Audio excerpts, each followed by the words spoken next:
মামলায় ফার্দার আবার রিমান্ড চাওয়া হয়েছিল 10 দিন। পরবর্তীতে বিজ্ঞ আদালতে প্রসিকিউশন বক্তব্য রেখেছেন। আমরা আসামি পক্ষ আমরা সাবমিশন রেখেছি।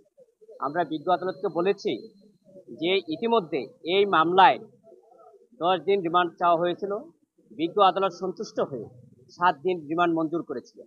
7 দিন রিমান্ড মঞ্জুর করার পরে আজকে ফার্দার যে আবার রিমান্ড চাওয়া হয়েছে তার কোনো যুক্তিগত এবং কোনো কিছু ছিল না, এবং যে রিমান্ডের 7 দিনের এমন কোনো তথ্য উপাত্ত পাওয়া যায় নাই যে ফার্দার আবার রিমান্ড চাওয়া যেতে পারে।